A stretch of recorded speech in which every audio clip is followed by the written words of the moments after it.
On this week's episode of Ride the Lightning, the Tesla and EV podcast, I talk to the recipient of Tesla's and automotive history's first ever autonomously delivered vehicle about his experience. Plus, I'll go over Tesla's Q2 production and delivery numbers, the fate of the EV federal tax credit, and more.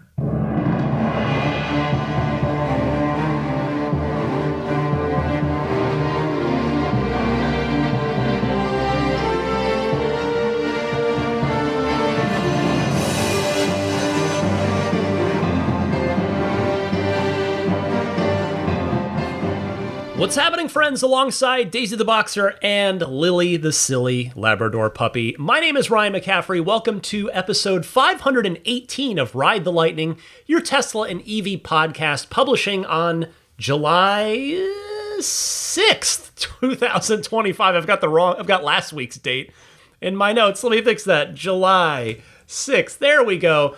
On that note, happy Canada Day to my friends north of the border, and happy 4th of July to all of my fellow Americans.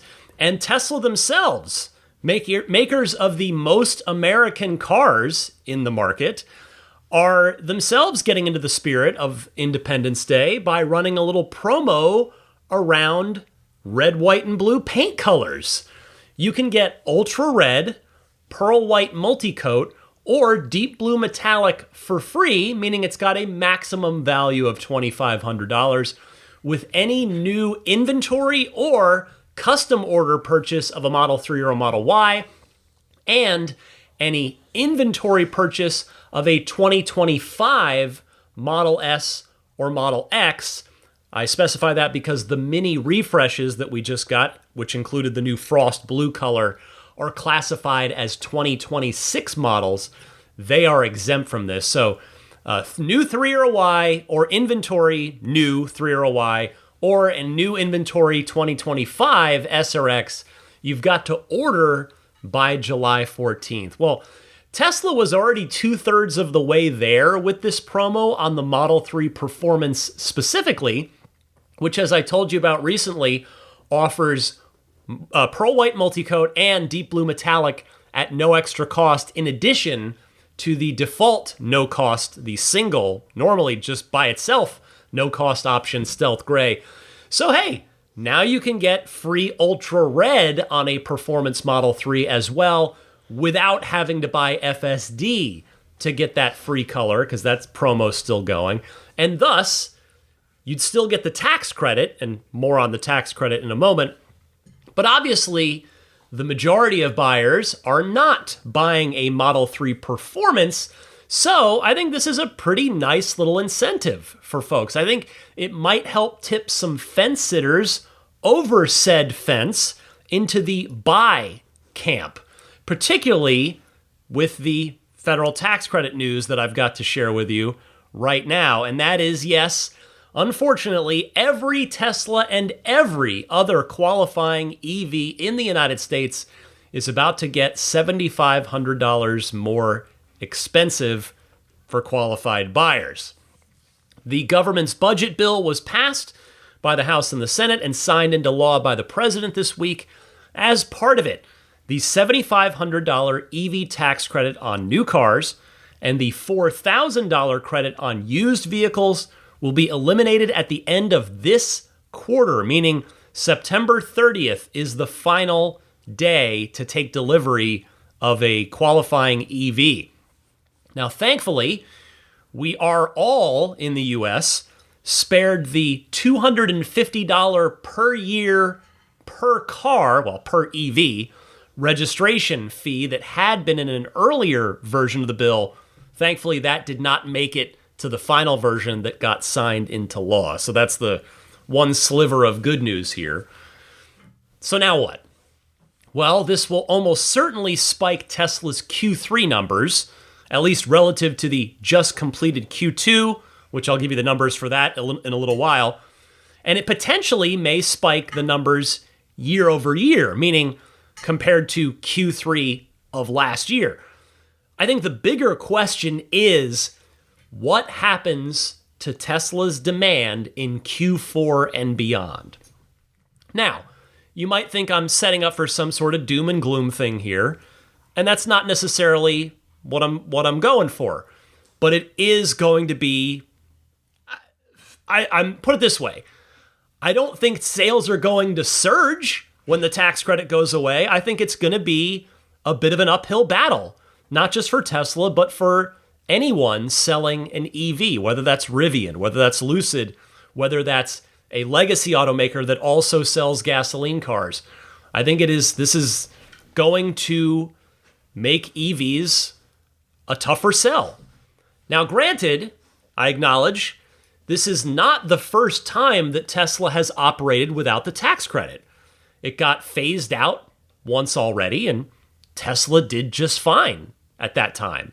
In fact, they did better than just fine. Really, they were selling every car they could make for a long time there, even without that tax credit. But the reality is the market is different now than it was then.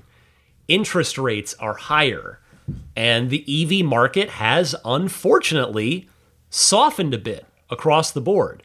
Back then, meaning back when the EV tax credit expired, or at least the Tesla phased out because they hit the manufacturing limit. They hit the 200,000 cap, and then it phased out over the course of 2 or 3 quarters. Actually, I apologize. I believe it was 4 quarters. It was a year. But, and I believe that was 2019. So I think by 2020, the credit was no more. But back then, EVs were still just becoming somewhat affordable with the Model 3 and then pretty soon the Model Y. And the difference is now a lot of those folks, which it probably includes a lot of us, no doubt, a lot of you listening to this, well, we have our EVs, we have our cars. Now, yes, certainly, there are a lot more first-time EV buyers still out there to try and get. Many millions of them, in fact. But affordability and moving down market, that is crucial to getting those folks on board the EV movement.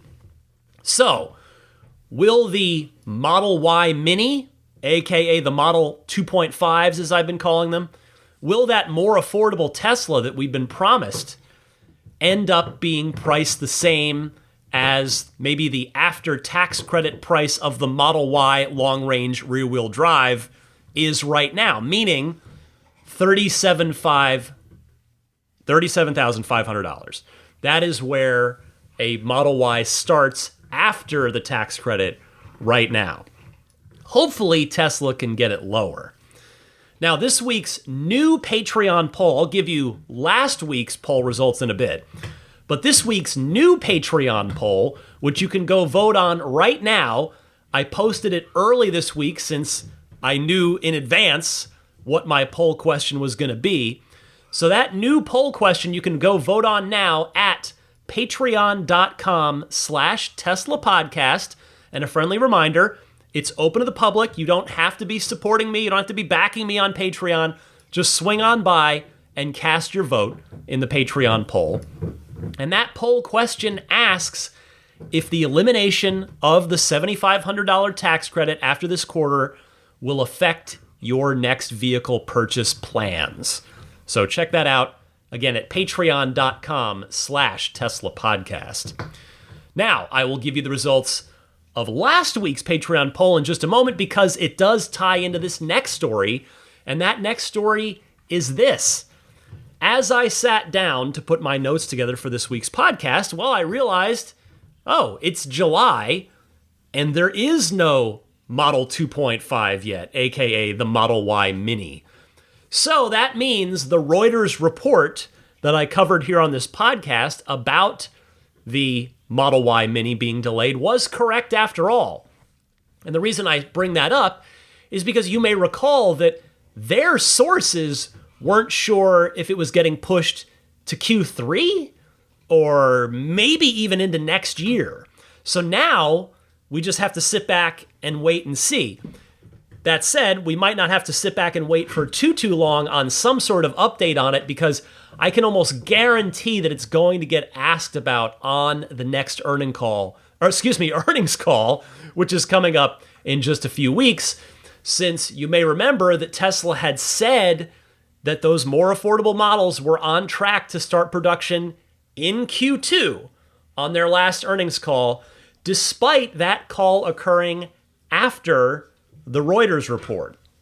So Reuters vindicated here. Not that I'm sitting here celebrating it, because, well, we all want to see those more affordable vehicles sooner rather than later, but it is going to be a little bit of a wait. Now, personally, I do think it is going to be sooner rather than later. I know Tesla historically has a track record of not really hitting their self-imposed deadlines, but this one is so mission critical to the business that I have to think it's got to be the top priority on the engineering team, on the manufacturing teams right now. I would optimistically say that I think it's going to be this quarter, even if it's not introduced until the end of the quarter, and maybe the first deliveries don't happen until Q4, meaning early October, which means if that were to happen, well, let me back up. I'll just say this. We are sitting in a potential scenario, a best case scenario, if you will, that we could get 1, 2, 3, or even, as highly unlikely as this is, theoretically, potentially, 4 new variants of the Model Y could land this quarter. And if you're like, wait a minute, 4? What? Here we go. The smaller, cheaper one, the 7-seater, the 6-seater that I talked about on a recent podcast, and the new Model Y Performance. Now, are all of them likely to arrive this quarter?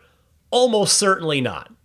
Probably only 1 or 2 at the most would be my guess. And of those, the Performance version seems like the most imminent because it keeps getting spotted in drone flyovers with, cover-up bra things on the front and rear of the car to cover up the little design changes that'll come with the Performance version, similar to how the front and rear end of the Model 3 Performance is different than the other Model 3s, and now it's also now true on the Model S as well. The Plaid S has a unique front and rear fascia compared to the regular long-range Model S. So the Performance Y, what is almost certainly the Performance Y, they're running around. They keep getting spotted running around in Fremont, in Texas.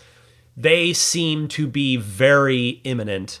And I've been predicting Q3 for the new Model Y Performance for a while now, and it's looking like it's a where there's smoke, there's fire situation there.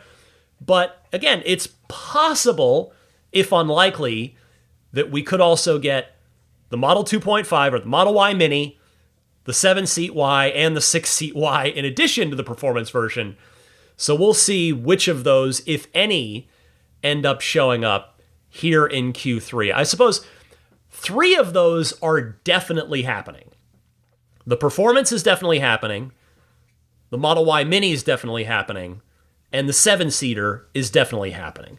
Only the 6-seat Y is still unconfirmed as of now. The other 3 have been spoken about on the record in public by Tesla.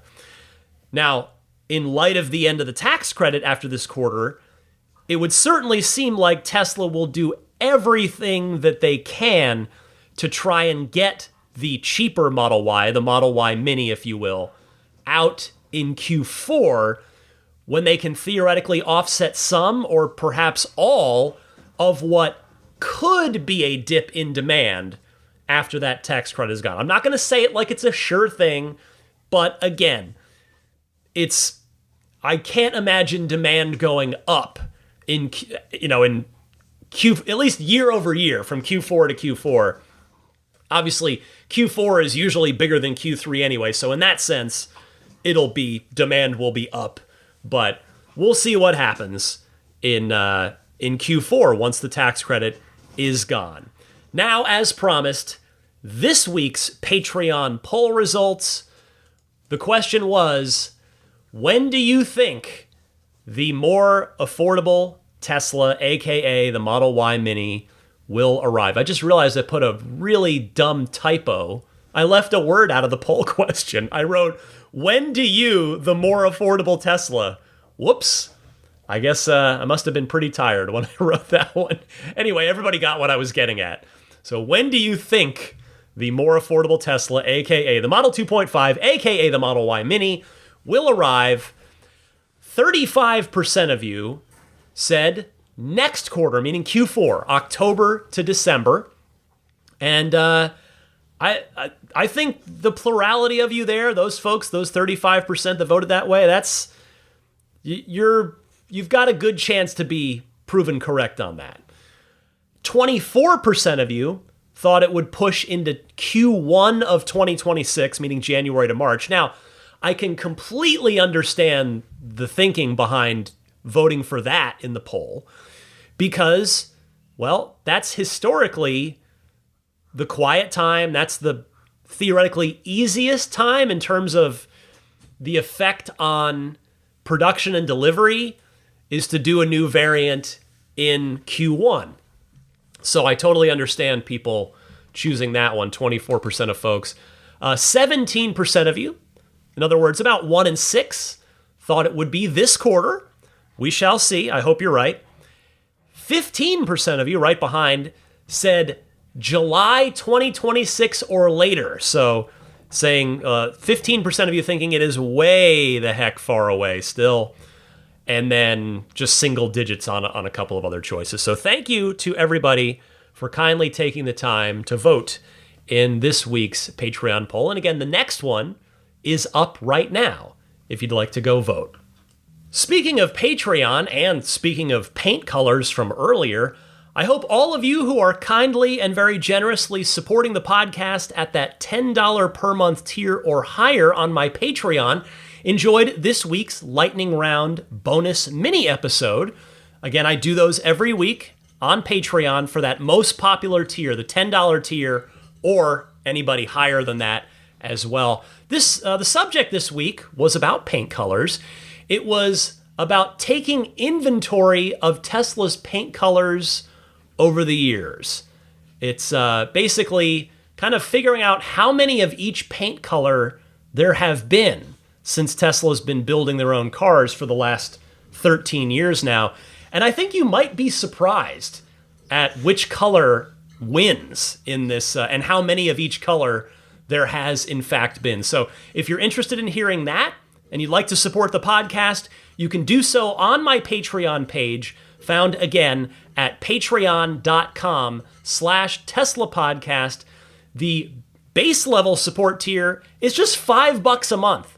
And for that one, I say thank you by offering you early access to each week's podcast, and you get an ad-free episode, and you get that early. So try to make it, give you something as a nice thank you just for that base $5 per month level of support.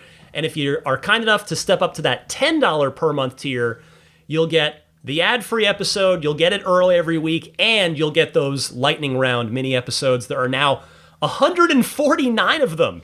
There's 3 years of them in there now. So if you do decide to join the Patreon at that $10 per month tier or higher, you've got a ton of evergreen content waiting for you. And a reminder as well, there's not only a 7-day free trial available for that $10 per month tier, so you can just try it out, but there's also an annual pledge option. So if you just want to pledge once to say, thank you, Ryan, I'm going to support you for a year, you can do that, and in return, you'll get a 10% discount on that annual pledge.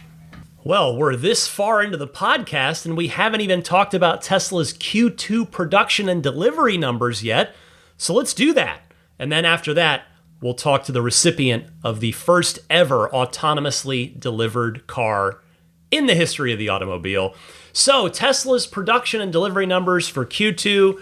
We start with Tesla's usual short and sweet press release, which reads, in the second quarter, we produced over 410,000 vehicles, delivered over 384,000 vehicles, and deployed 9.6 gigawatt hours of energy storage products. Thank you to all our customers, employees, suppliers, shareholders, and supporters who helped us achieve these results. Well, as always, let me give you some context for these numbers. If we go quarter over quarter, meaning comparing the just completed Q2 to the previous quarter, Q1, things are up, which you'd expect, as Q1, again, is traditionally the weakest quarter for not just Tesla, but every other car maker as well.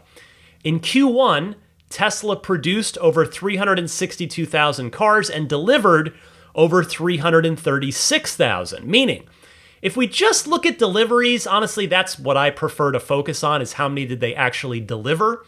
They are up 14% quarter over quarter. Now, let's look at year over year next.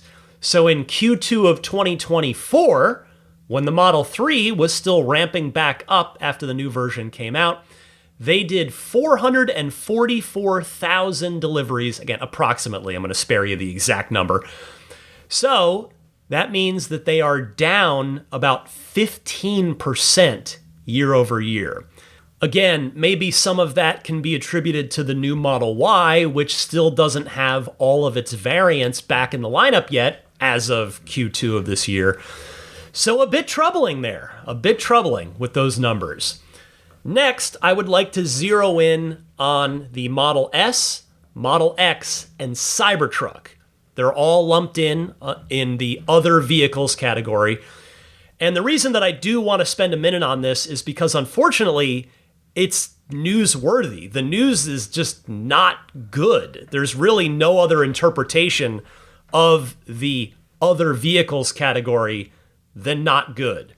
Tesla delivered 10,394 S, X, and Cybertruck combined in Q2. That's compared to 12,881 in Q1. So even quarter over quarter, it's down about 20%. Ouch. And if we look year over year, looking back to Q2 of 2024, they delivered 21,551 S, X, and Cybertruck combined, which means the math's pretty easy on that one. That is a staggering 50% drop off. That is not something you can ignore. I'm sure some of that is on the S and X, as people were finding them a bit stale after 4 years and awaiting a refresh, which did arrive, even if it was more of a minor refresh than a lot of us were hoping for. Of course, it arrived at the very end of Q2. But I think the Cybertruck, it has to be part of this as well.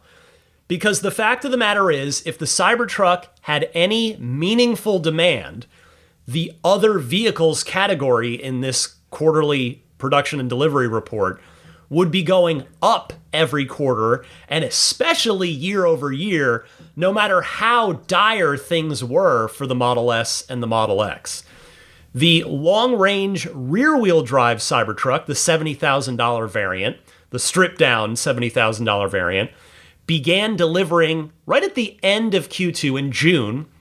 So it's not really showing up in these numbers, and we'll see if it moves the needle this quarter. Now, anecdotally, again, purely anecdotally, I do live in an area with a lot of Teslas, a lot of very high EV adoption rate relative to other places. California sells a ton of EVs, but so it's still anecdotal though. Anecdotally, while I do see a decent number of Cybertrucks on the road here, I have yet to see a single long-range rear-wheel drive Cybertruck. And if you're wondering, well, how can you be sure? It's because they are going to be easy to spot by their smaller, simpler wheels and their lack of a tonneau cover. So, I mean, look, I love the Cybertruck. If you've been listening to this podcast for even, I guess, a little over 6 months, then you know I almost bought one. But if we're honest with ourselves, I don't think any of us Tesla fans really saw things going like this for the Cybertruck. Not after the 2 million person long reservation list, or at least 2 million reservations. Some people had more than one. The 2 million long reservation list, not after the incredible buzz about the truck when it finally launched. I mean, it is an absolutely phenomenal piece of engineering in so many ways. If you haven't driven it, go drive one. Go take a demo drive if you've got a Tesla store somewhat nearby you. It is worth experiencing. And you'll know what I mean after you've driven it. But unfortunately, the reality is it is just not translating to sales right now. I think that 250,000 Cybertruck per year volume target that Elon mentioned many times leading up to the Cybertruck's launch probably is going to quietly never be spoken of again, because it is clearly not even close to that. It's not even remotely close to that demand level. I think they're going to be lucky to sell a fifth of that this year, sadly. It's crazy though, because every Cybertruck owner I've ever heard from or talked to, both in the Ride the Lightning community, in real life, and also what I see in the online Tesla community, Cybertruck owners love their trucks. Like, really love it. Like, just fully, nobody's like, yeah, it's fine. No, the owners are loving this thing. And again, I fell in love with it too when I had it for a few days last year when I was lucky enough to borrow somebody's. And that's what made me want to buy one, was living with it for 3 days. So whenever Tesla does finally lower the price, don't worry, I'm not going to make any more predictions on that, because at this point, I realize I'm the boy who cried wolf on Cybertruck price cut predictions at this point. But whenever Tesla inevitably does lower the price of the Cybertruck, and not by just introducing a stripped down variant, but when they actually do a price cut, maybe that will get more butts in seats and translate to a meaningful sales bump. Lastly, let's just take a look at the big picture for Tesla's vehicle sales so far this year. Let me try that one again. Rewind. Cumulatively, there we go, they are at about 720,000, almost 721,000 vehicles delivered in the first half of 2025. The bad news is that's well below last year's 1.789 million delivery pace. But optimistically, Q3 and Q4 are always the biggest 2 quarters of the year traditionally.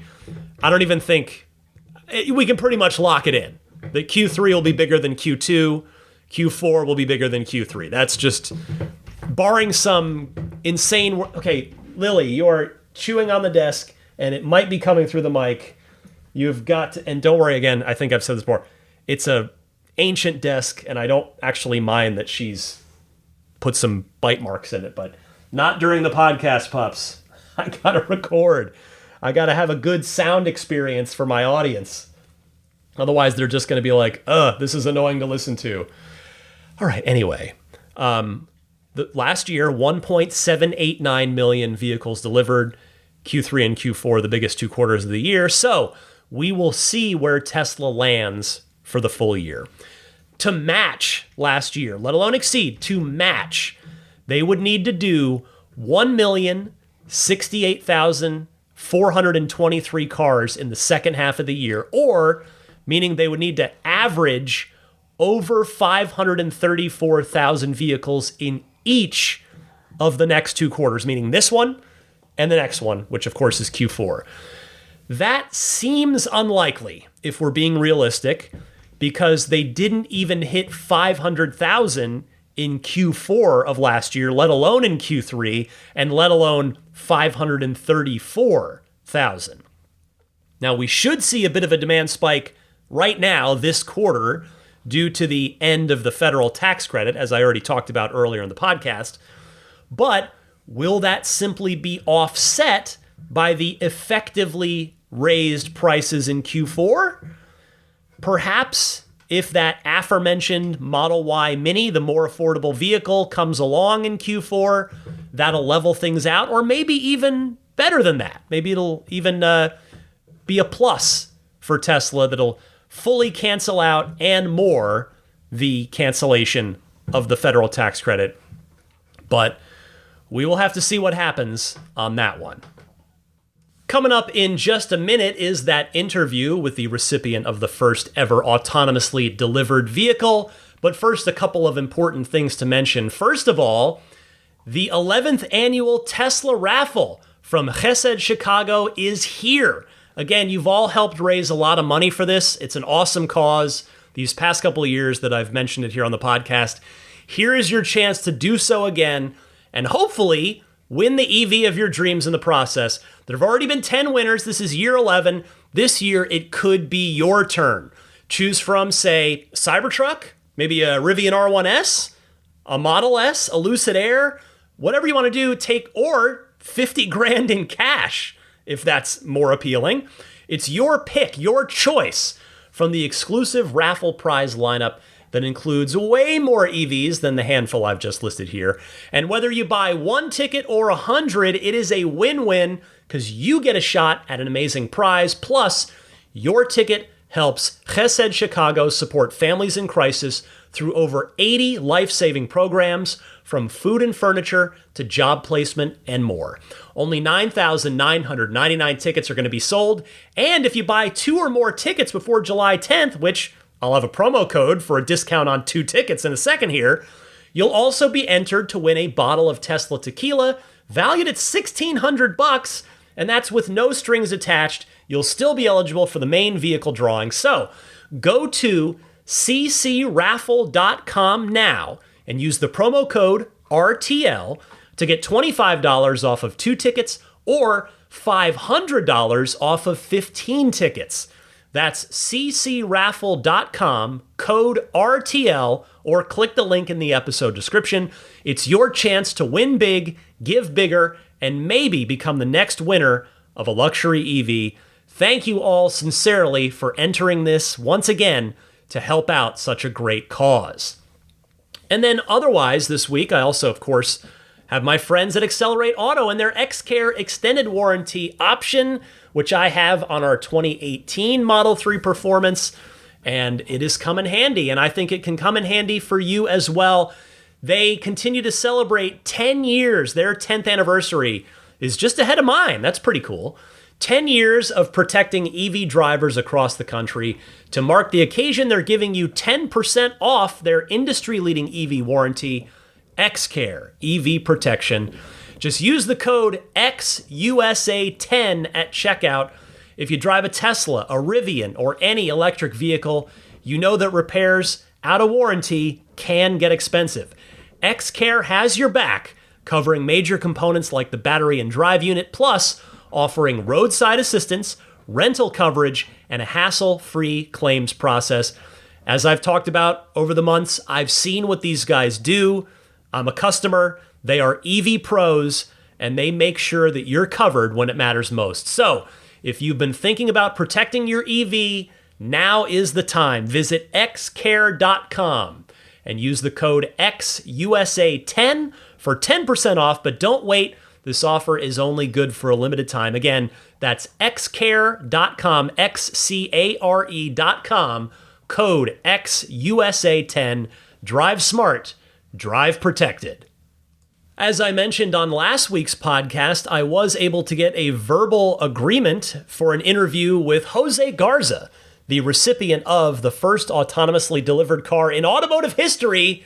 It's a Quicksilver Model Y.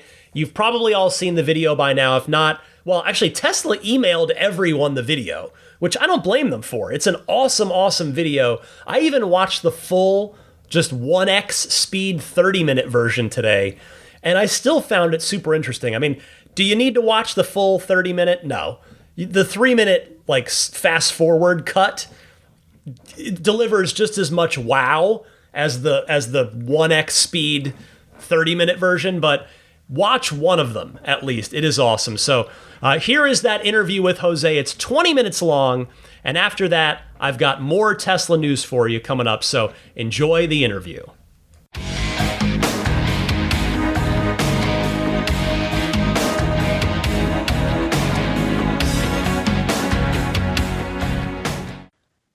My guest this week is Jose Garza. He is the recipient of the first autonomously delivered automobile ever in the history of the world, which is pretty cool. Jose, welcome. Hi, how are you? I'm doing great. Thanks for joining me.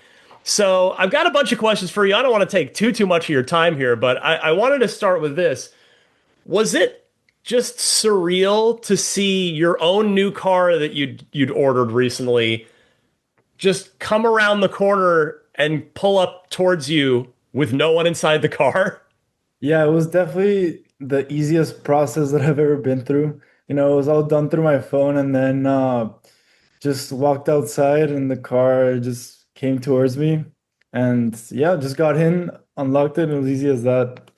Oh, that's amazing. Yeah, Incredible. I watched so far I haven't watched. Tesla's posted the full long 30-minute video and a 3-minute like sort of fast forwarded version. I watched the 3-minute version and it's pretty darn cool. Like, have you watched? I imagine you've at least watched the Yeah. quick one. Have you seen them? Have you seen the whole thing yet? Yeah, I watched the whole thing as well. And what was your thought just watching your own car drive itself to you across Austin? No, it was crazy. I think the best part was actually seeing it, leave the Gigafactory. It's Yeah, like inside the production line. That was created as crazy to see, like starting to record from the inside, right after production and just like leaving like a little robot, it's already programmed where it's gonna go to the customer. It was crazy to see. Just couldn't believe it. yeah. It really is. For anybody that hasn't watched it, I highly encourage you to at least watch the 3-minute fast forward version. It is true, even for crazy people like me that have been following this stuff for years. It is truly a remarkable thing to see. So, have you thought about the fact that, as I introduced you at the top, that you actually do occupy a place in the history of the entire automobile, like that you are part of actual automotive history? Yeah, no, it's just surreal. Yeah, and especially just looking online, a lot of people being very, I guess you can call it supportive or being very, very, very nice online. I guess everyone's just happy that it's happening. Yeah, And, of course, big kudos to the engineers that have been working for this, on this for like 10 years. I was just a lucky customer, but overall, yeah, very happy that, people are like reciprocating, good energy. Everyone's just overall excited, to, I guess, where this is going to lead in the future, yeah, when it gets more commercialized and more available. yeah. Well said. Absolutely. Yeah. I was curious. So while you're waiting for the car, you know that it's coming. Were you able to watch it live with the Tesla engineers that were with you, or were they just kind of relaying you updates from people watching like back at home base? Like, what Yeah. how did that actually work during the actual time the car was driving over to you and you were waiting for it? Yeah, from what I understand, it was being, watched at from home base and, they were getting some updates. I wasn't able to track, I wasn't tracking it in my phone. Okay. Yeah, I wasn't quite sure because on the video, you see when it rolls up to you, you had quite the Tesla AI team entourage of like 4 guys with you there, which is pretty special. Like most of us don't get that experience, but Yeah, you were definitely it's pretty crazy. lucky there. So, What were you guys all talking about while you were waiting for the car? Because like I said, I guess it was a 30-minute drive. That's how long the video is. So yeah, what were you all chatting about? I think everyone in the team was, but also me, but everyone more, in the team was very nervous. They were talking about their heart was racing. They've been working on this for so many years. So I Yeah. assume, they wanted everything to go very smooth, which it did. But yeah, everyone was just nervous, kind of holding their breath, receiving some updates. But yeah, I guess we were just talking about, most of the time, how incredible it was gonna be. They were like telling me how big of a deal this was. At first, I knew it was a big deal, but every time, I saw how kind of with the team was looking at how big of a deal this was. They were telling me each time, this is gonna change the world. So each time I kind of believed it even more and more. Yeah. And I just couldn't believe it. Yeah.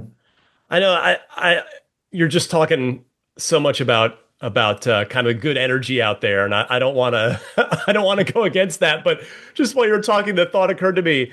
Did did the thought occur to you at any point while the car is on its way over? Because again, you said the guys were kind of nervous. Like, did the thought ever enter your head that, oh, what if something goes wrong and somebody hits my car, or like, was there any thought of that, or were you just pretty kind of just No, like locked in on the moment? no, I was locked in. I wasn't nervous at all. I mean, they were Good. using, I assume, very reliable software. So I wasn't nervous at all. I knew it was gonna arrive on time and unscathed. Um, I kind of actually I should rewind really. So is this your first Tesla? Have you owned a Tesla before? No, it's my first Tesla. Overall, like First, my first car.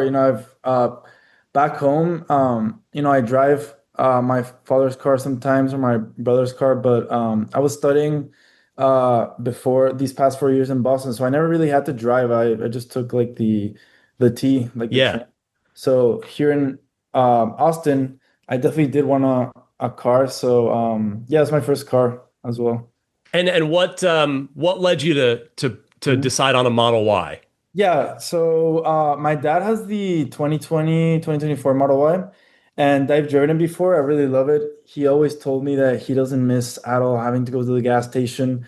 He was telling me that he hasn't had to go to a mechanic in the past year at all. Right. He says that, his car is, he just loves it so much.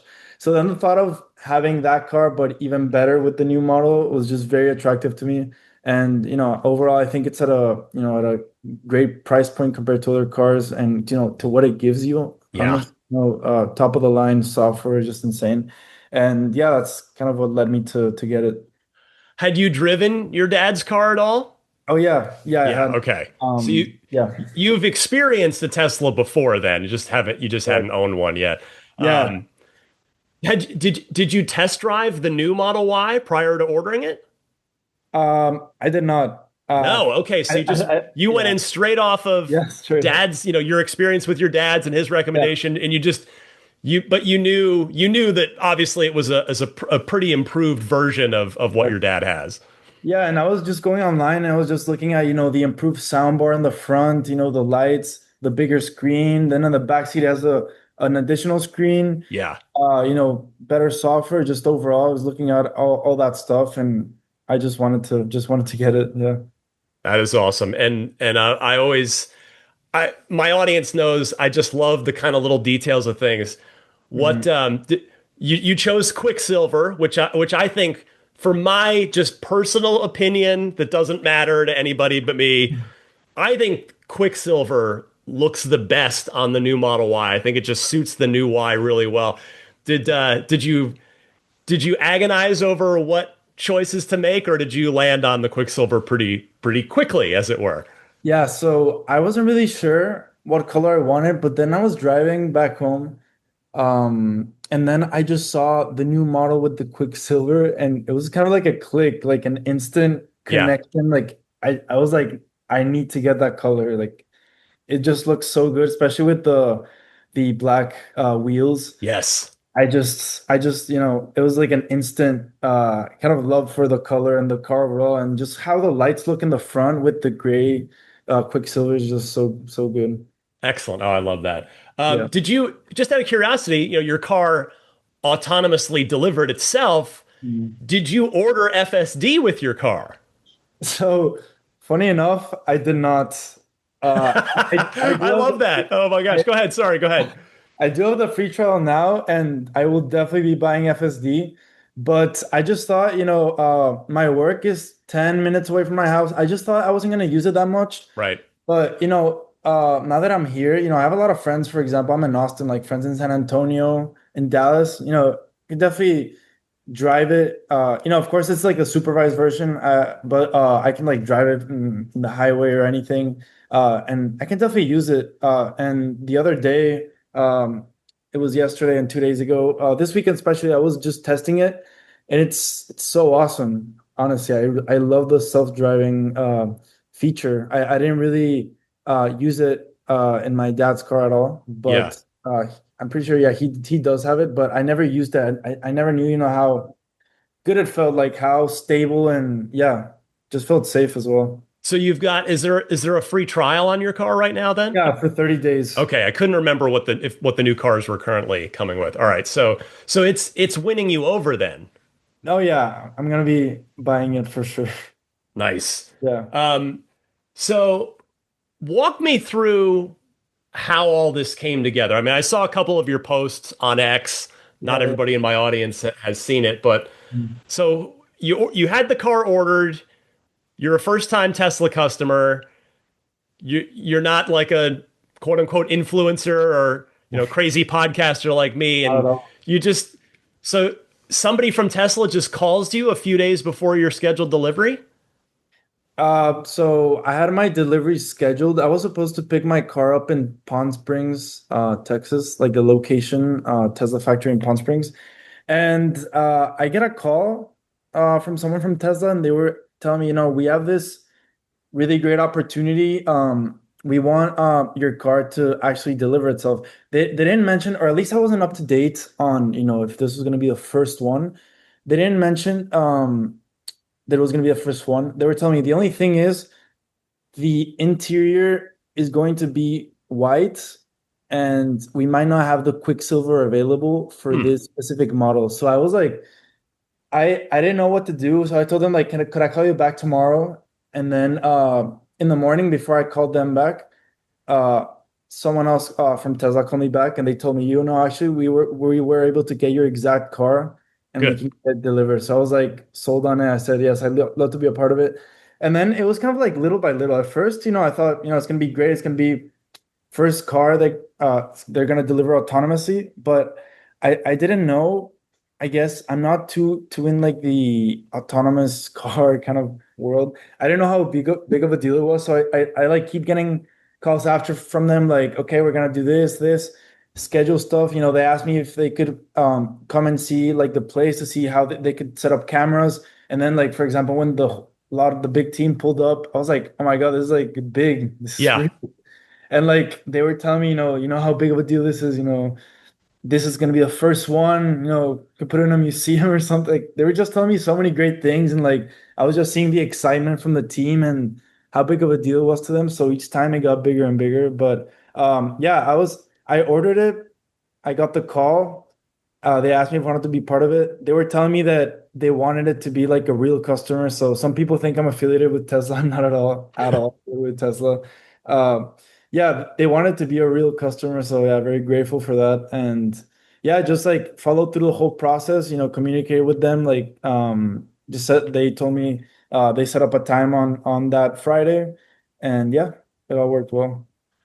and so you kind of were mentioning this a second ago, but you're it sounds like you're not somebody like me that's paying attention to every little thing going on in the world of Tesla, despite your familiarity with the car a little bit Right. from your dad. But uh, so have you been kind of surprised by the attention and sort of the what this means to a lot of people?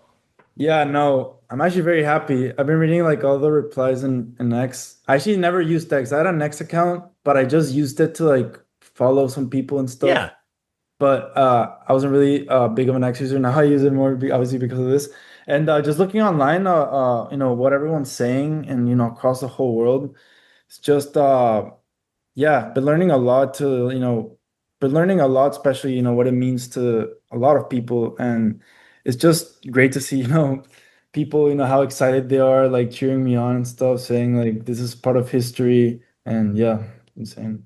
that's super cool. How many people in your personal life have you told this story to already? Because as you and I are recording this, just for a little peek behind the curtain, it's Monday afternoon.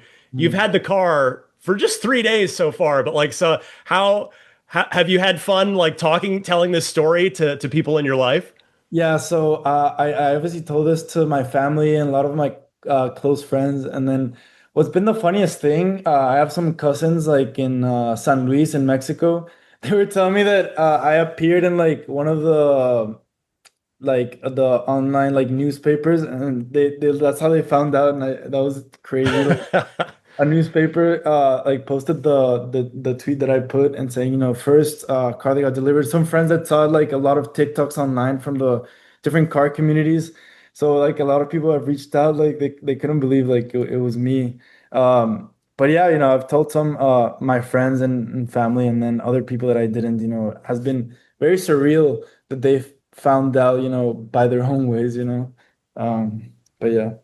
Well, I know there are people out there that really want me to ask you about uh, what version of software is your car running. I don't know if you've already been hit up about this on X, Yeah. but I imagine since I get maybe can you humor me and just open your Tesla app and scroll to the like it's if you just scroll to the very bottom, it'll show you what version number it's running because some people are wondering like wait is Jose's car running a different version or or what or most likely I'm guessing like the Tesla team like flashed your car or I reset the did. firmware or something after it delivered itself. Yeah, after it was delivered, the engineering team, I think, removed the FSD. I think Yeah, it went to the Robotaxi one, and they installed the one that all the cars have. I'm the pretty sure. production one. Yeah, that makes 104. sense. That makes sense. But Uh, yeah, everyone was asking me if it was like a new FSD, is a different car, but unfortunately, yeah, it's the same one. It's the standard one that the other Teslas that are being produced are getting. yeah, but probably almost certainly it the version that it drove to your house Oh, was is not the version that's currently in all of our yeah. cars, but Yeah, we'll because get there. from what I know, the current version in Tesla has to be, supervised driving. Yeah, So this one was exactly, unsupervised. So I'm pretty sure it's exactly. a new one. Yeah. Have any journalists reached out to you? Like, do people outside of the Tesla sphere have they figured out that this is a big deal? Like I know Sawyer Merritt, who's a big sort of insider guy in the Tesla world. You did an X Spaces with him on your delivery day, that night. And have any other media or people besides me reached out to you out of curiosity? Just like a few people from the inside, media, like one, but not as much media. It's been more people from the inside, which Yeah, actually for me is better because I feel like you guys know more what you're talking about, and definitely, I guess me communicating with like the actual fans that I've been following this. Probably it's better to go through someone that is more of an avid Tesla follower or for automotive like cars and stuff yeah, like that. yeah. Yeah. Well said. I guess the last thing for you before I let you get back to enjoying your car is how are you enjoying your car so far after Oh, the yeah. first 3 days? Again, at least now I know you've had some behind the wheel experience with the Gen 1 Model Y with your dad, but how are you liking your new Model Y so far? I love it so much. It's amazing. I've been, spending some time learning on all the things that I can add to it, all the different, customizations, just learning everything. It's just the screen, especially, it's so much smoother. Like when I'm parked, and I click reverse, it kind of goes into like a 3D mode and it scans the whole environment much quicker than the other one. And it's just so much better. When I search on the maps, it just feels so smooth when I use it, when I type in, no latency at all. And yeah, I've just been trying to learn how to, customize it. I also got some really cool merch from the Tesla team. I put in Oh, some good. of the car, the lights. I got like a really cool Tesla cooler, a lot of some merch. That's great. And yeah, it's been great. Just overall trying to learn, all the things that I can do with it. Because I know there's so much stuff I can do, so just gotta learn. But I've been loving it. Well, that is fantastic. Well, if you find yourself wanting to go further down the Tesla rabbit hole, my podcast is here for you every single week. Sure. But in the meantime, Jose, enjoy that new Model Y. Congratulations on being part of not just Tesla history, but actual for real automotive history. Like in the book of automotive history that'll be updated in 10 years, 20 years, 50 years from now. There will be an entry with you in there. So congratulations and thanks for joining me. Thank you so much. Very happy to be here and very happy to have been a part of it. And yeah, I hope in the future, all cars are going to be delivered that way. Hopefully. It's coming. Yeah, you were step one and it's going to happen. Thanks, Jose. Thank you. Hi, this is Franz von Holzhausen, and you're listening to Ride the Lightning with Ryan McCaffrey, the Tesla unofficial podcast. It was really nice getting to chat with Jose. I hope all of you enjoyed that little conversation. I am not done with this week's news yet. I've got one more Tesla story and then a couple of other EV news stories as well. On the Tesla side, the company released its 2024 impact report. I'm just going to share with you a couple of super quick highlights, just a few things that jumped out at me, factoids that I found interesting. I'll run through them here. One, Giga Berlin has been powered by 100% renewable energy for the past 2 years. That's awesome. Number two on my list, the supercharger network has been 100% powered by renewables for the past 4 years. That's super cool. The next little factoid that I pulled out of this that I found interesting, 76% of Tesla's leadership positions are filled by promoting from within. You love to see that.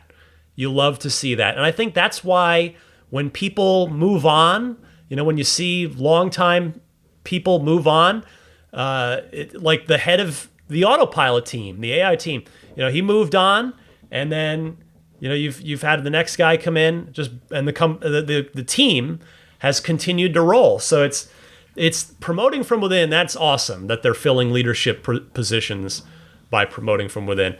And then how about this one? Tesla, I remind you, is a company of about 120,000 people. Well, last year they got over 4.6 million job applications. That is wild. And then one more little factoid for you from the impact report.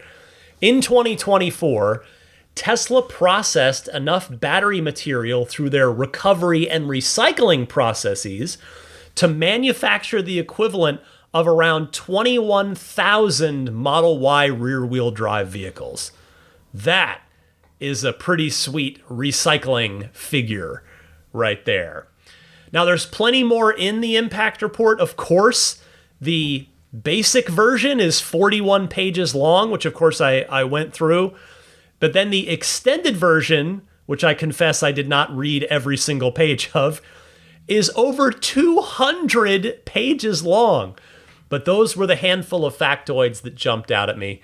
I mean, hey, again, to me, obviously I'm doing this podcast, but Tesla continues to be a net good. And not just by a little, by a long shot, in my humble opinion. Put it this way, if all of the other automakers, the major automakers, were as committed to all of this stuff as Tesla is, I think our planet would probably be a noticeably bit better off. All right, a couple of other EV news stories for you before I move on to your phone calls in the Ride the Lightning hotline. First up, Ford's CEO favors Waymo's LiDAR approach over Tesla's vision-only self-driving. I saw this on Teslarati, who wrote, Ford CEO Jim Farley shared some skepticism about Tesla's camera-only approach to self-driving during a recent appearance at the Aspen Ideas Festival. When asked to compare Waymo and Tesla's autonomous driving systems, Farley stated that Waymo's LiDAR-based approach made, quote, more sense, citing safety, consumer trust, and the limitations of camera-based models. Farley was speaking with author Walter Isaacson, of course, author of the Elon Musk biography, among other biographies. His Steve Jobs one is awesome, too, if you're interested in that. Anyway, Farley was speaking with author Walter Isaacson when he made his comments about Tesla and Waymo's self-driving systems. As they were conversing about autonomous cars, Isaacson asked Farley which approach to self-driving he preferred. Quote, "To us, Waymo," Farley said, though he also stated that both Tesla and Waymo have, quote, "made a lot of progress on self-driving," as noted in a Fortune report. He also confirmed that he has had conversations about the matter with Tesla CEO Elon Musk. Despite this, he said that Ford still considers LiDAR as a pivotal part of autonomous driving. Quote, "When you have a brand like Ford, when there's a new technology, you have to be really careful. We really believe that LiDAR is mission critical. Where the camera will be completely blinded, the LiDAR system will see exactly what's in front of you," the Ford CEO stated. So I mentioned this story not to disagree with Jim Farley necessarily, or agree with him for that matter. The reason that I think this is newsworthy is because Tesla has mentioned on each of the last couple of earnings calls, I believe prompted by retail shareholder upvoted questions, Tesla has mentioned on the last couple calls that they've been in talks with at least one automaker about them licensing FSD. Now, many people speculated, and quite frankly, understandably so, that Ford might be the negotiating party here, given that Ford has done a good job of embracing EVs as the future, and that Farley and Musk seem to have a good, mutually respectful relationship. And Blue Cruise, I don't really hear anything about it, kind of good or bad, so I guess I can't really speak to that one. But so I think it was fair to speculate that maybe Ford was the big company that was talking to Tesla about licensing FSD, but these new comments by Jim Farley would seem to throw cold water on that. So, if it wasn't Ford, who was a major automaker talking to Tesla about licensing FSD, who might it be? GM, perhaps? Well, maybe. They did give up on their own self-driving initiative here, at least that they were piloting here in San Francisco with a bunch of Chevy Bolts. It was called Cruise. They gave up on that a while ago. Could it be Stellantis/Dodge? I'm going to throw a big capital LOL at that one because they'd have to get serious about EVs first. I think we can rule them out. We can probably also rule out Rivian and Lucid, who are, of course, very serious about EVs, but they're also each very much doing their own thing. So, honestly, for me, GM would be my betting favorite at this point following these comments by Jim Farley. I could see maybe Honda sneaking in there as a dark horse. Remember, Honda does a ton of business in North America. They sell a lot of cars in the United States. They build a lot of cars in the US, as I think most of you are aware of both of those two. So Honda, they've always had a pretty strong safety first reputation. And I also don't think they have anything remotely close to autopilot, let alone FSD. So Honda, I think, maybe could be in the mix there as well. Am I missing anybody obvious? Feel free to email me, teslapodcast@gmail.com. If you're screaming at your phone or your stereo, your car sound system right now going, "Ryan, no, it's this company, it's gotta be," let me know. And finally this week, the last news story that I've got for you is a good one. It's a fun one. JB Straubel, the co-founder of Tesla and the special guest on this podcast back on episode 501, well, his new company, Redwood Materials, they have launched an energy business focused on second life EV batteries. Another tip of the cap to Teslarati, who wrote this one up, and they said, Redwood Materials, the battery recycling firm founded by Tesla co-founder JB Straubel, has launched a new venture called Redwood Energy. The business aims to repurpose used electric vehicle batteries into large-scale, low-cost energy storage systems. In a post on X, Redwood revealed that it has already deployed a 12-megawatt, 63-megawatt-hour microgrid powered entirely by Second Life EV batteries. The system is currently powering a modular data center for Crusoe AI, and it already operates at a lower cost than conventional solutions. Redwood Energy is designed to bridge the gap between battery recovery and recycling by extracting value from discarded EV packs that still hold usable charge. In a blog post, Redwood stated that many EV battery packs retain more than 50% of their capacity after being retired from vehicles. That remaining energy is well suited for stationary storage applications even without recycling. Redwood estimates that more than 100,000 EVs will be retired this year in the United States, with millions more currently on the road.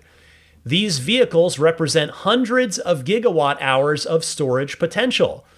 Redwood Energy already has more than 1 gigawatt hour of second life batteries in its deployment pipeline. That figure is expected to grow to 5 gigawatt hours in the coming year. Larger 100 megawatt projects are also in development. Thank you, Teslarati, on that one. Listen, I wouldn't at all claim to know JB Straubel, but you do get a sense of someone after sitting down and talking to them for an hour one-on-one, and I was fortunate enough to have that opportunity not too long ago, back on episode 501, and there's a reason this dude is my top pick, with no second choice even close, as my pick to take over as Tesla CEO if at any point, for whatever reason, Elon Musk no longer had the job. JB's the guy I would want taking this Tesla CEO job. It's because JB, not only a Tesla co-founder, he's been there since the beginning, but he knows batteries inside and out, and he is just a whip-smart dude in general. That I got a pretty good sense of from talking to him. I would absolutely bet on Redwood Materials accomplishing all of the big, cool, and in my humble opinion, important goals that it sets for itself. And that very much includes this Redwood Energy initiative. I mean, JB is absolutely committed to trying to close the loop on renewable energy. Like, when I say committed, he is, from my sense of it, just laser focused on that goal. And the fact that he and his team have basically built renewable energy microgrids by Frankensteining together a bunch of half-dead batteries from all sorts of various companies and chemistries, that's incredible to me. That is absolutely awesome.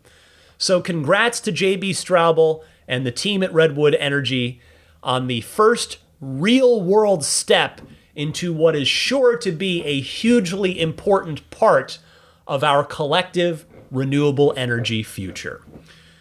That's everything I've got for you in the world of Tesla news. I know we're already well over an hour here, and I do want to be respectful of your time, but so many of you kindly called in. You took the time to call into the Ride the Lightning hotline with your Tesla and EV questions, comments, and discussion topics that I want to at least play a few of those calls and respond to them here. So stay tuned for that right after this. This is Bill Daniels, the voice of Light Industries 2000, or KIT. You're listening to Ride the Lightning, the Tesla unofficial podcast. Happy electric motoring. The poor puppy is very much teething right now. She's got like her bottom front and her top front just kind of waiting on the molars and the canines, and so she just has to chew right now. So I gave her, she's got some yak cheese. I don't know, for those of you who are dog people, you may know about that. And she is just grinding away with her teeth on that. And I hope it's not coming through in the mic. She's over on the couch next to me. But my apologies if so. This is a temporary phase. It will be over before too long, and she'll have her big dog teeth. But anyway, welcome to the Ride the Lightning hotline. It's your chance to potentially be featured here on the podcast with your Tesla or EV question, comment, or discussion topic. And if you'd like to call in, you think, hey, that sounds cool, I'd like to ask you a question or show you, or just call in with some sort of discussion topic, you can do that in one of two easy ways. Either Use your smartphone's built-in voice recording software. Record the question. Please try to keep it to 90 seconds or less so that I can get to as many callers each week as possible. And then email that file to me at my podcast email address, which is teslapodcast@gmail.com. Or you can take that same 90-second or less question and call in and leave a message on the Ride the Lightning hotline anytime, day or night. It's a toll-free number, and that number is 1-888-989-8752. Maybe this version's a little easier to remember. 1-888-989-TSLA. And if you know someone special out there with an upcoming birthday, anniversary, graduation, or some other special occasion, you can give them a unique gift of recorded voices from friends and family telling them why they're special.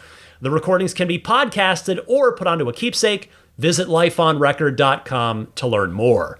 First up this week is young Ronan from Tennessee. Hi, Ryan. This is Ronan, a young listener from Tennessee. This is actually my first time calling. I had a bit of a question. First of all, I watched the video of the car delivering itself. That was amazing. Thanks for covering that on your podcast. That was on the Tesla website.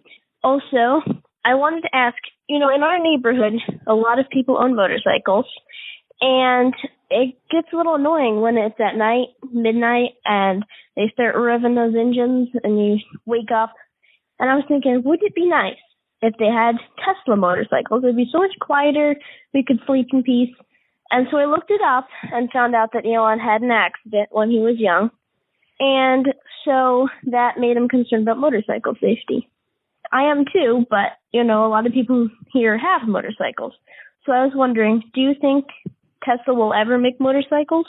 Or do you think we will always be Tesla motorcyclists? Anyway, thanks, Ryan. Bye. Thank you for your excellent call, Ronan. To answer your question, I have to say that if following Tesla for as long as I have has taught me anything, it's that the company is going to go the way that Elon Musk wants it to go. And so that means if he's not interested in making a Tesla electric motorcycle, it is almost certainly not going to happen. And besides his personal reasons, which you correctly cited, that is a story that he has told, I can understand it from an optics perspective, from the company itself as well. And what do I mean by that? Well, it means Tesla prides themselves, as we all know, on making the safest cars in the world, even if not everybody out there necessarily realizes that they're the safest cars in the world.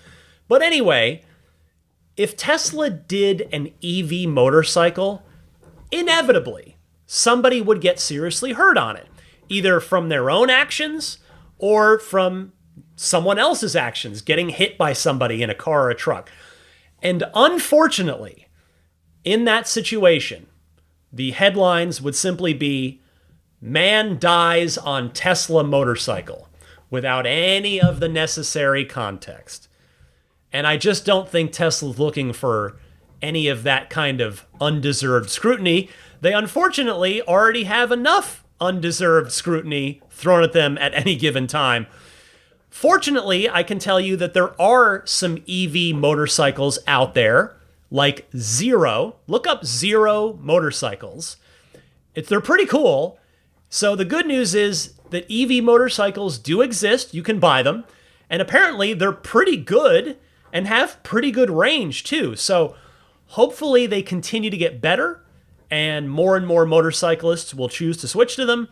But it just doesn't look like it's going to be a vehicle category that Tesla is going to get into anytime soon. Thank you again for calling in, Ronan. Super appreciate it. Next up is Anthony from nearby Brisbane, California. Hi, Ryan. This is Anthony from Brisbane. I was just listening to the most recent episode, and first of all, my God, man, I can't believe it's been 10 years already. Where does the time go? Congratulations. That's amazing. Okay, but the thing that I was actually calling about was you'd mentioned the queuing software that Tesla was working on, the charging team was working on. And I was thinking through some of the mechanics of that. I think the solution you proposed, like both of them, were pretty interesting. I just wanted to chime in, though. The first thing that popped into my head was if you've got kind of a bad actor, someone who's being belligerent and maybe they pull into the spot and they're throwing a tantrum, whatever it might be. My first thought was just be real sticklers about the order, the charging order, right? So if you've got 5 people in line in front of you, well, okay, you can sit in that spot for as long as you like, but until those other 5 people have finished charging, you cannot. I don't know. It seemed like a pretty fair deterrent to my mind, but I don't know. Maybe I'm a weirdo. Anyway, that was my thought. Just thought I'd chime in there. I hope you're doing really, really well. And thanks, as always, for the podcast. Amazing work, man. Take care. Anthony, I really appreciate the kind words, and thank you for sharing your thoughts on supercharger queuing. I think your solution sounds very simple, and I mean that in a very complimentary way. And that could very well be what Tesla's thinking too. I want to take this moment right now to mention another listener, Christian from Kent in the UK, who sent in this suggestion, which I also found interesting. Christian wrote, if the person who jumps the queue in the superchargers has to pay for his supercharging at a standard rate, but also pays for the person that he jumps in front of, I like that idea too. Kind of a forced good deed situation. So, Christian, I like that. Anthony, I like yours as well. And in fact, here's one more good one from Randy in Nashville. Yeah, this is Randy in Nashville, Tennessee. Here's my thought on the queue at the supercharger. If someone tries to break the line, we do what we would have done in second grade, and that is send them to the back of the queue. Of course, it would help if Tesla just didn't allow charging at a certain supercharger if you were in the queue, and then there would be no reason to do it, but that would be my solution. Thank you. Enjoy listening to your show. I know I've said this many times before, but every now and again it's worth saying again. This is why I love the Ride the Lightning hotline section of the podcast, because I get so many great ideas or so many great suggestions and calls. All of this stuff is great. Like Randy treating it like second grade, send him to the back of the line. I love that, Randy. Thank you so much. I opened it up and you guys had plenty of good suggestions for this situation. Now it just remains to be seen what Tesla will choose to do with handling line cutters and handling the queue for a busy supercharger. We'll see. Next caller, the final one for this week, in fact, because I do need to wrap this thing up here pretty soon to be respectful of everybody's time. Final caller this week is Royce from Delaware with a marketing idea for Tesla. Ryan, this is Royce from Delaware with a marketing idea for Tesla full self-driving and the car image. Tesla should hire a professional race driver to take a performance Model 3 for several laps around the Formula One track in Austin, Texas. At the same time, they should train a version of full self-driving optimized for high-speed cornering. Run the same laps without a driver using full self-driving.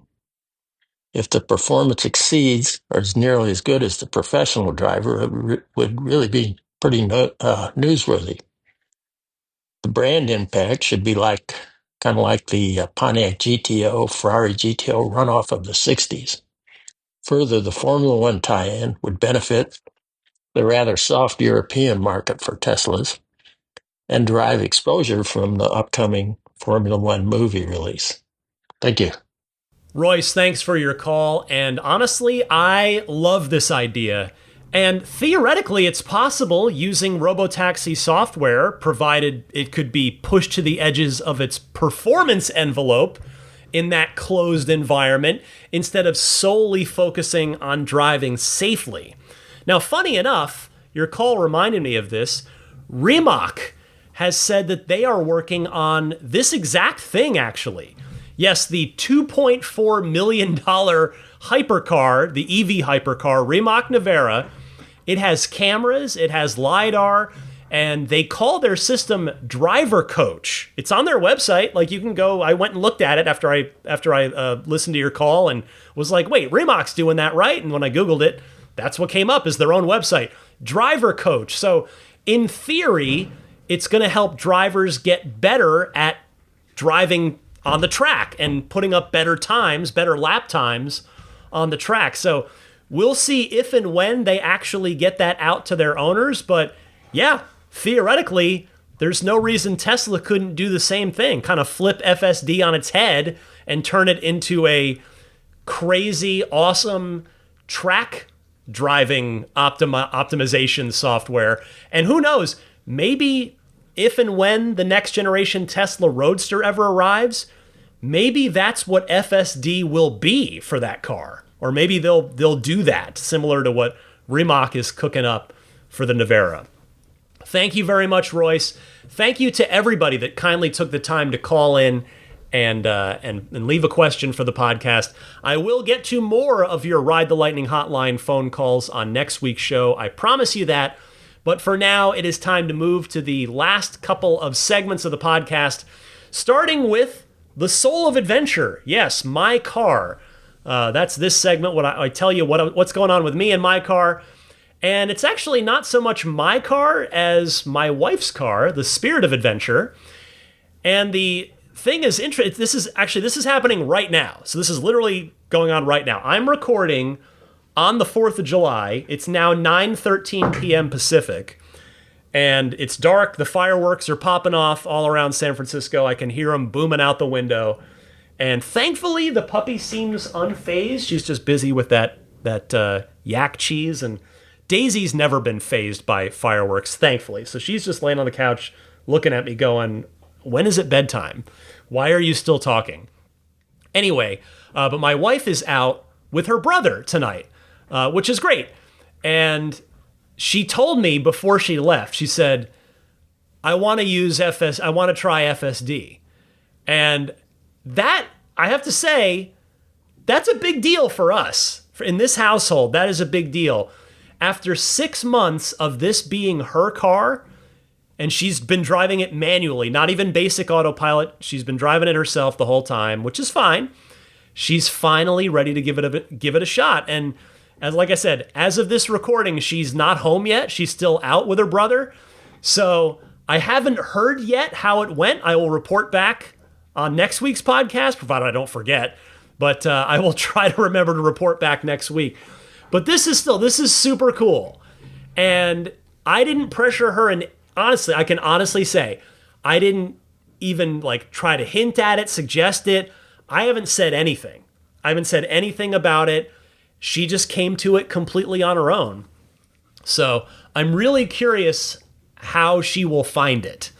Granted, it's better in my car on the Hardware 4 car than it is in the Hardware 3 car, but it's still really good in the Hardware 3 car. So this is pretty neat. I mean, she's gone from not being thrilled about parting with her Mini. I mean, she knew it was just time. The car was 20 years old and the necessary repair estimates were really stacking up. There was nothing, but she loved that car. And she definitely wanted to drive an EV, and being the fiscally conscious person she is, she obviously knew that it made the most sense for her to just take my car, and I got a good deal on the new Model 3 Performance. Anyway, but she's gone from, I'll be honest with you real quick. I don't want to make this podcast any longer than it already is. When she first started driving it, she didn't like it. And it wasn't really the car, it was more the size of it compared to the Mini. She just didn't feel comfortable. To the point where I actually looked up, okay, what could we get for the Spirit of Adventure, and how much would a used Mini Cooper EV cost? And now, obviously, the value proposition there is not great, right? Because the range is horrible by comparison to a Tesla. The range is not good.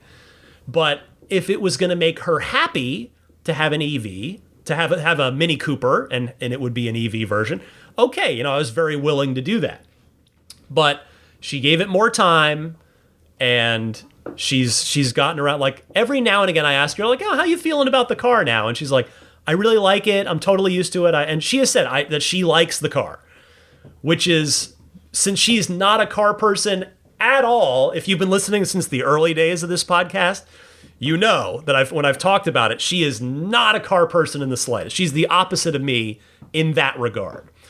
And so she's now, like, she got comfortable with the car. She likes the car. And now out of nowhere, she says, I want to try FSD. So I'm really curious to hear what she has to say when she gets home. In fact, I texted her when I kind of took a pause here between segments, and I just said, please use FSD on your way home if you're comfortable doing so, because it's July 4th. There's going to be a lot of people that are driving that maybe aren't completely sober out there. So I said, use FSD if you're comfortable and just be careful coming home. And so we'll see what happens. But that's a big thing for me. At least it's a bigger thing for me than it is for her. But anyway, enough. I'm belaboring the point.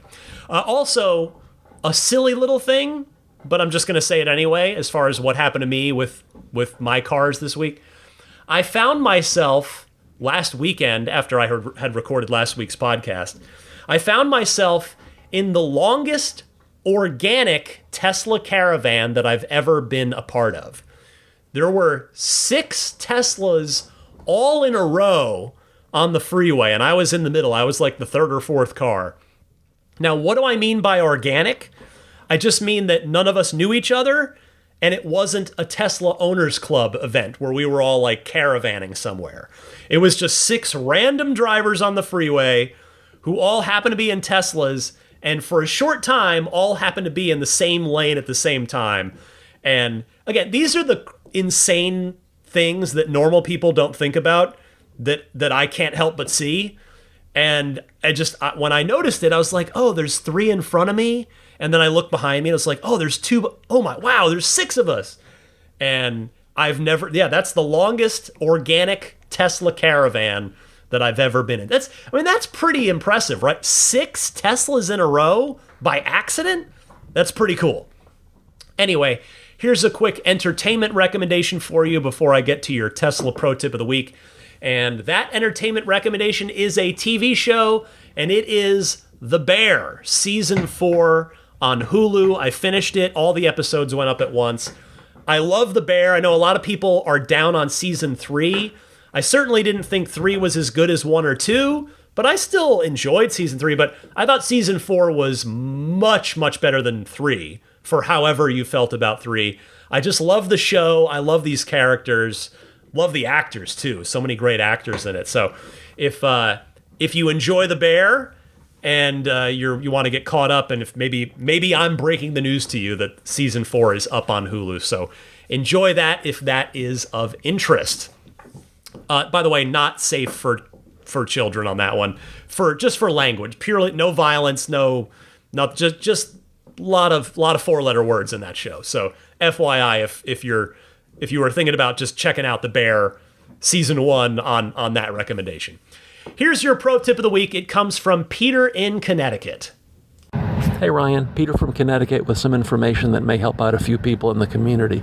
I have a Model 3 with full self-driving, and 3 of my 4 tires were leaking air at a very slow rate, perhaps only a couple pounds per week. I inspected the tires carefully and I sprayed soapy water on them, hoping to find the leak, but I was unsuccessful. To make a long story short, I finally figured out that the tires were leaking only when driven on, and perhaps only when driven on aggressively. With that new information, I removed the leaky tires and again looked at them more carefully, and I found flat spots on each of the 3 leaky rims on the inboard edge, probably from hitting a pothole. Apparently, the weight of the car rolling on the rim, especially during aggressive driving, would open up enough space between the tire and rim to allow small leaks. Fortunately, I found a local rim repair shop that was able to straighten out the bent rims, and I haven't had any leaks since. The price for that was very reasonable. I figure Teslas are more susceptible to this problem due to the low-profile tires, the full self-driving, which tends to hit a lot of potholes, the heavy weight of the car, and also the enormous torque that the motors exert on the sidewalls of the tires. In fact, the technician at the rim repair shop confirmed that he sees more Teslas with these minor bends than any other vehicles. So the lesson is, if you're experiencing slow leaks in your tires, check the inboard edges of your rims for minor defects or flat spots. That could be the source of the problem. Thanks for the terrific podcast, Ryan. Hi, Peter. I really appreciate you calling in with this because I think it's an excellent pro tip. It's something to be aware of for sure, and your call here could save some folks a lot of time and frustration if they find themselves suffering the same issue that you did. Thank you very much, and I am glad you got it solved and that you're back on 4 round wheels and 4 non-leaking tires. And by the way, if anybody else out there has a good Tesla or EV pro tip of the week, boy, would I love for you to call in with it, because I can always use more good pro tips for my stash. As you all know, I do 1 pro tip a week. I'm running a little low on pro tips right now. I've got a couple in the backlog, but if you've got something that's a nice shortcut or just something not obvious about your Tesla or other EV that you've discovered that you think would be fun or helpful for your fellow owners and enthusiasts to know, please call in with it. And again, the way to do that is just call in like it's a regular Ride the Lightning hotline call. And I gave you the 2 easy call-in methods for that a little while ago. A few friends of the podcast to mention before I go this week. First up, abstractocean.com. They've got so many great aftermarket Tesla accessories and Rivian stuff too. So don't forget about that. Last week, I think I read you a bunch of their clearance and sale items, and I only read you some of them. There were just pages and pages and pages of it. And that's the thing. They've got so much good stuff there. Take a look, abstractocean.com, and then click on whichever vehicle you own. You'll see a nav bar at the top. You just click on whichever vehicle you have. It'll show you all of the accessories and things that they have for your vehicle. Lighting kits, different color, like badge lettering, that kind of stuff. Just a lot of really neat stuff. The tempered glass screen protectors are always a popular one. They were on sale last week when I did this. I don't know if they're still on sale now. Anyway, just take a look. You know, if you've been interested in like floor mats or just any kind of accessory for your car, go to abstractocean.com, see if they have it. And if they do, good news, I have a 15% discount code off of your first order. That coupon code is RTL Podcast, all one word, no spaces. Don't forget to use that. Get that 15% discount. Snap Plate and the newer, stronger Snap Plate Plus, available for all the Teslas. You can get it at everyamp.com/RTL, or just click the link in the episode description. And there's a coupon code for that as well. So the discount code is simply RTL. Now, why would you want a snap plate? Because the front license plate bracket that Tesla gives you sticks to the front of your car with automotive adhesive, with tape, basically. Meaning, if you ever want to get it off, you're going to have a tough time doing so without harming the paint in some way, be it scratching it or worse.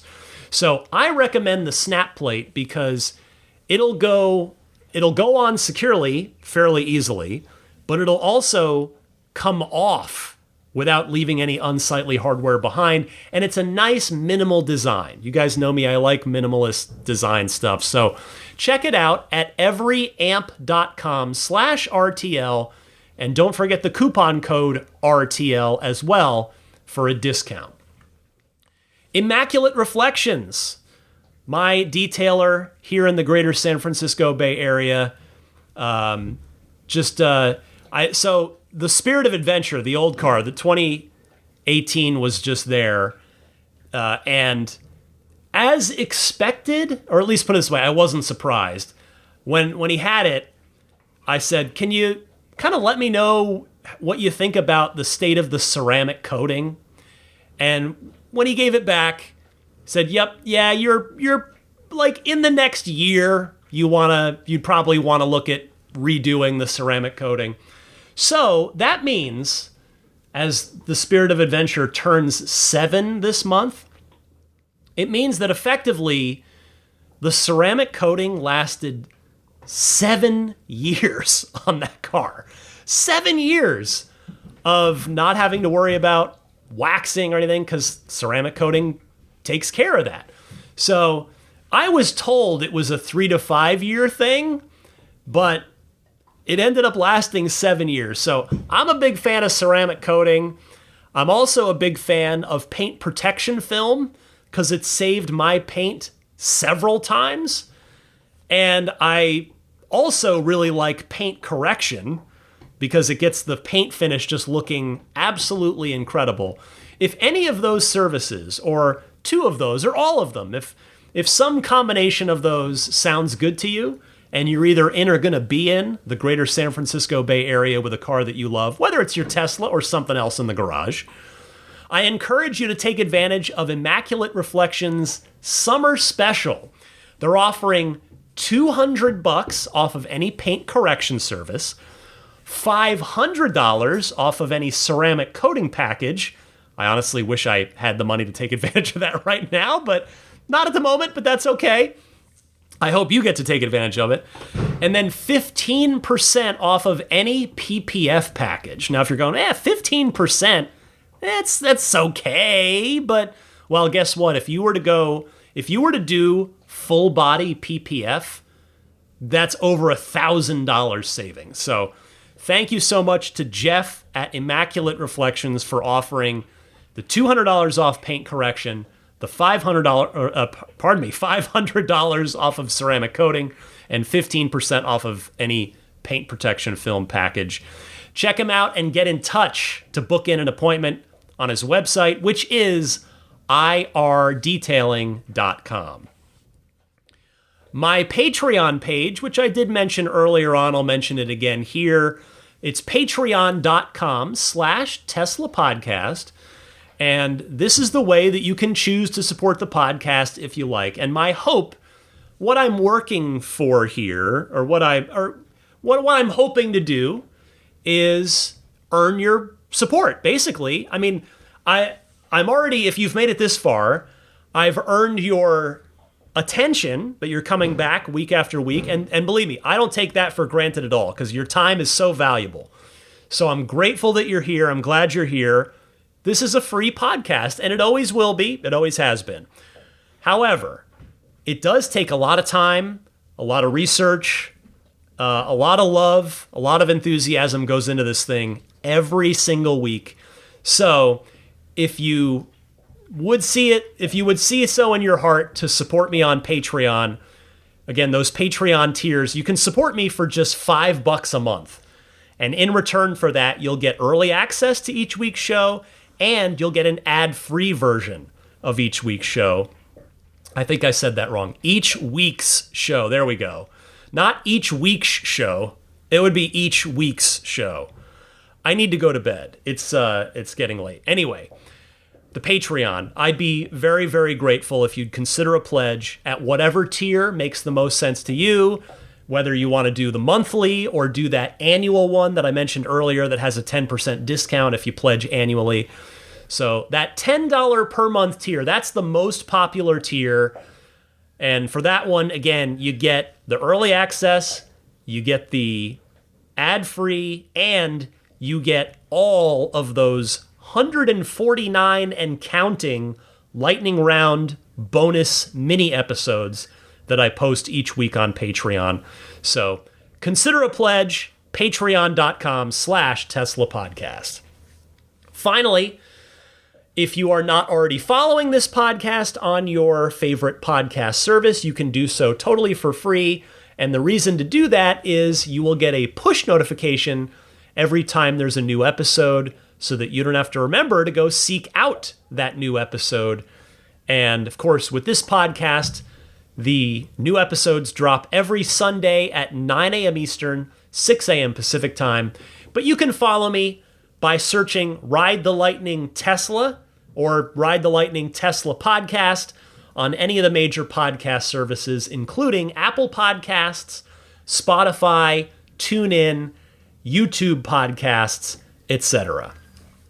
Finally, I think I already said finally, you can follow me on on X at, I really need to update my little copy there. I'm going to change it right now. Follow me on X at DMC_Ryan or on Instagram, same username, DMC_Ryan. You can email me anytime at teslapodcast@gmail.com.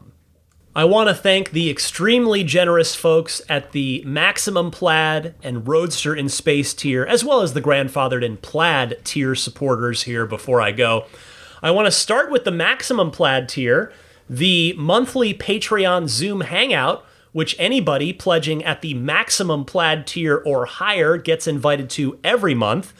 However, anybody that makes any new pledge or upgrades their pledge gets a one-time thank you invitation to whatever the next monthly Patreon Zoom Hangout is.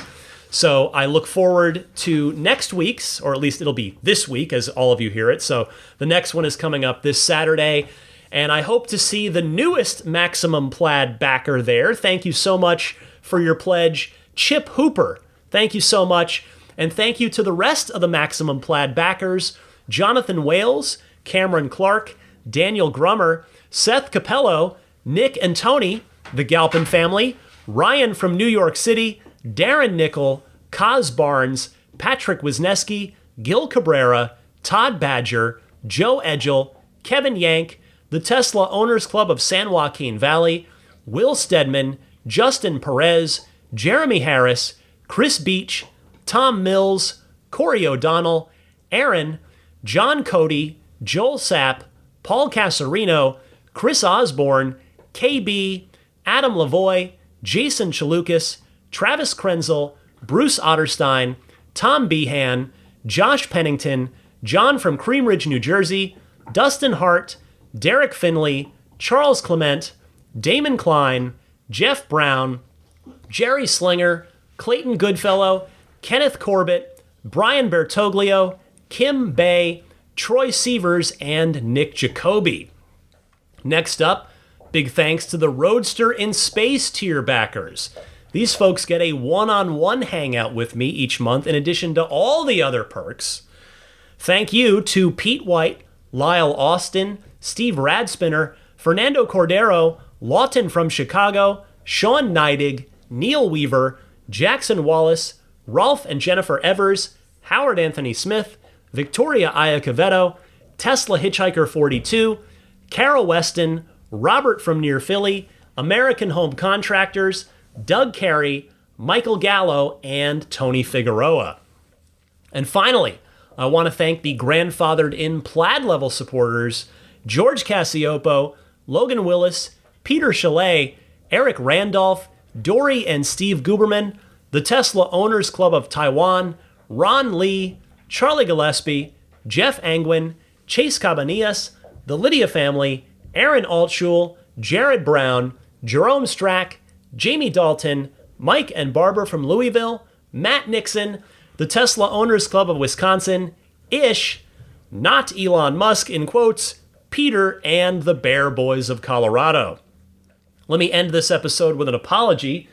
If at any point the puppy chewing on various things was annoying, I do want to apologize for that. Hopefully none of it was coming through into your speakers there, into your headphones if you're wearing them. But yeah, she's, of course, now she's zonked out, and Daisy has taken the yak cheese. It's fine. Yeah, you can enjoy it. Why not? There's plenty of it. That thing lasts forever. So anyway, I hope all of you are doing great. Hope you're all having an excellent summer so far. I hope your winter is off to a good start for my friends in the Southern Hemisphere, all of my Australian and New Zealand listeners. And with that, I will bid you farewell here on Ride the Lightning episode 518. This has been a long one, so I'm not going to draw it out any further. I'll just say thank you so much for listening. Thank you so much for sticking with me week in and week out, sharing the enthusiasm that I have for these cars and what this company is up to and for the EV movement. Happy electric motoring, my friends, and I'll see you back here next week.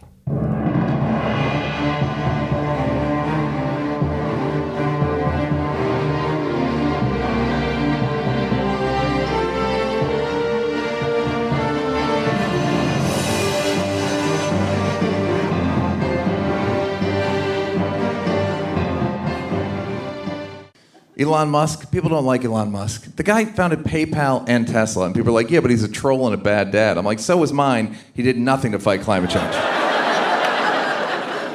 Also, have you been in a Tesla? Have you been in a Tesla? My buddy let me drive his Tesla. I laughed out loud at how fast it went. Been clinically depressed my entire life, on dozens of medications, in a Tesla for 13 seconds, cured forever. I mean, I think a Tesla is the most fun thing you could possibly buy ever. That's what it's meant to be. Our goal is to make it's not exactly a car. It's actually a thing to maximize enjoyment. It's maximum fun.